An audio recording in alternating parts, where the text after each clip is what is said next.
Hey, it's real nice to see you.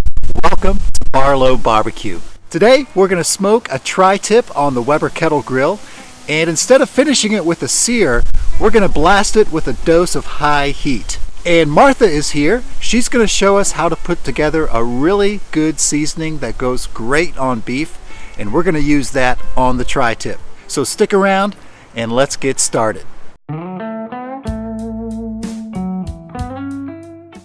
Today's cook is going to be pretty easy, but there are a couple steps, so let me break them down for you.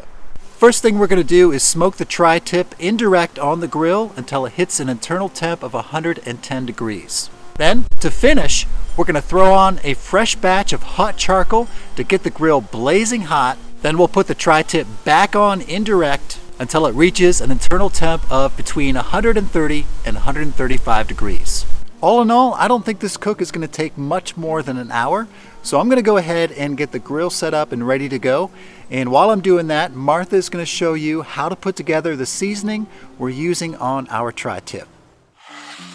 I took all my favorite steak seasonings and mixed them together, forming the ultimate steak shake. We'll have a recipe for you in the description box. Let's go make it! All good steak seasonings start with one great ingredient: salt.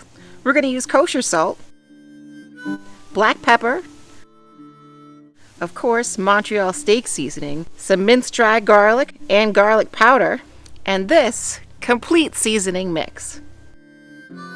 Dry rosemary, and of course spicy, smoky chlie de arbol. Now look out for this stuff, it's pretty spicy. Stir it all together, and we're done. So now that we've got our steak shake all put together, let's go ahead and take a look at the tri-tip that we're using today. And we've got about a 2-pound tri-tip here, and the first thing we're going to do is just lightly brush on some olive oil. And we're going to do this to both sides.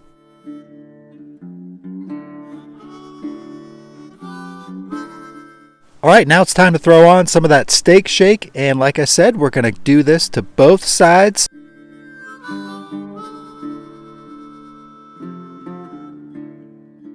And once you're happy with the way it looks, go ahead and just put it in the fridge until it's time to cook. Now we can fire up the grill. I've got a small batch of charcoal here that I'm going to light. I don't really need to start off with a lot. I'm going to be adding some more charcoal in just a little bit. This charcoal should be ready in about 15 minutes.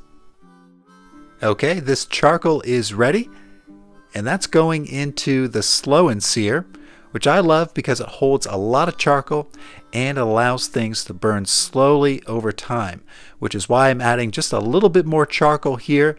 This should be enough to last the whole cook, so I don't have to run out here and add more charcoal later on. Now I'm hoping that this is just the right amount of charcoal to get the grill up to about 250 degrees. I'm going to use this grill thermometer so I can watch the temps. Let's close this up, and this should be ready to go in about 10 to 15 minutes. Alright, we've got a grill temp of 240 degrees, so we can go ahead and get the tri-tip on and start smoking.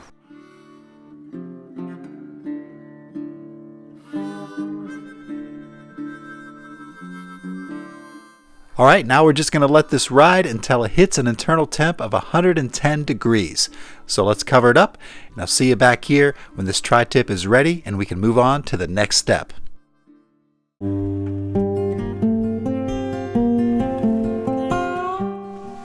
Alright, the tri-tip has been smoking now for 30 minutes. We've got a grill temp of 270 degrees.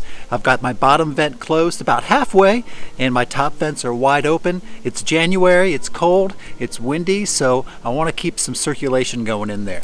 Alright, so like I said, we've been going for a half hour. I want to check the temperature and see what that tri-tip is at, and we'll take it from there.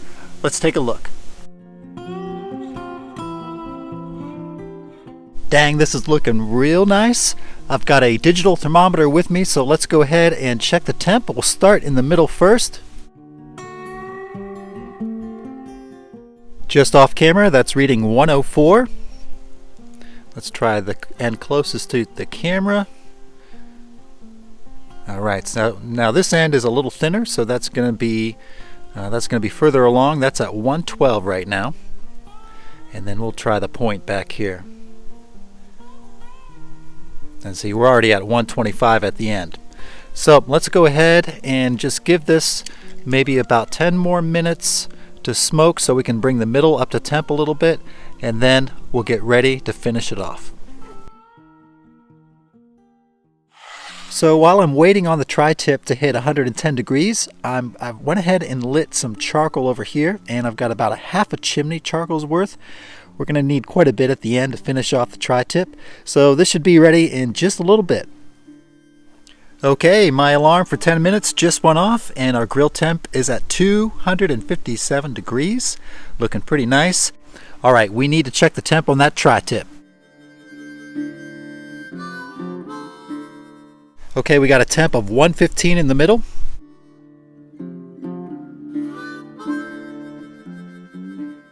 $119, $120 on the end. Okay, so what I'm going to do is go ahead and get this tri-tip. I'm just going to get this off the grill because I'm still waiting a little bit for the charcoal to come up and be ready to go. So let's go ahead and get this tri-tip off, and then we'll put that back on when the charcoal is ready. Okay, this charcoal is ready, so let's get that on the grill. And now let's set the tri-tip back onto the indirect side, and we'll let this get blasted with that heat from the fresh charcoal, and we'll let it go until it reaches our target temp of 130 to 135 degrees. It won't take too long. Okay, it's been 15 minutes, and as you can see, this grill is running hot. Now, I have checked the temp on the tri-tip a couple times over the last several minutes, and that's something you need to do. You need to pay attention during this part because it does cook real quick. Let's check it out.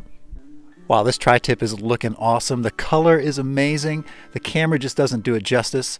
All right, I've got my thermometer here. Let's go ahead and check out this temperature, and we'll start in the middle first. Boom, that's right where we need to be. Let's check the end here. Not too bad. And this end's going to be a little bit more well done. Yep, 141. Okay, so we can get this off the grill and slice into it, give it a taste test. Okay, now before we slice into this, I just want to show you real quick the proper technique for slicing a tri-tip, because you've got grain that runs two different ways. On this end here, you've got grain running this way, and then over here, your grain's running this way. So you want to cut against the grain. So grain going this way, we're going to start slicing across this way, and then grain going that way, we'll slice across that way. You got it? Let's check it out.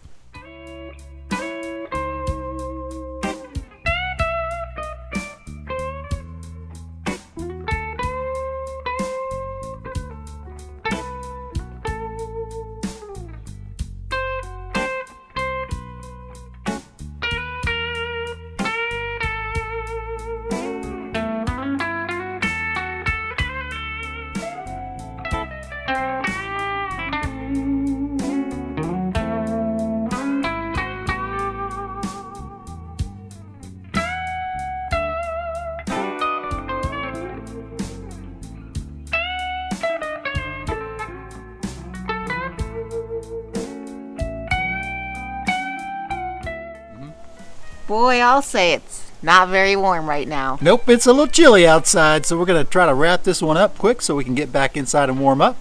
But first, we got to try this tri-tip. Now, this is looking real good. I must admit, though, it's dang near perfect. Might have overcooked it just a little bit. Oh, shush. Well, I'm sure you guys at home can do a better job than we can. It still looks awesome. Here we go.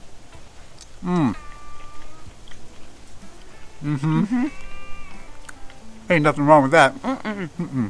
Ooh, it's spicy too. The smoke flavor on that is real nice, and I gotta tell you, that steak. What do you call that stuff? The steak shake? Ultimate steak shake. The ultimate steak shake. That is real good on the tri-tip. It's the ultimate. That's real good. You guys need to try that one out. We'll have a recipe for everything right down below in the description box. I'm real happy with the way this tri-tip turned out. So am I. All right, y'all should give this one a try. Can't go wrong. Thanks a lot for hanging out with us today. We really do appreciate you, and we love you. And we're going to say until next time, smoke them if you got them. That's right. Bye-bye.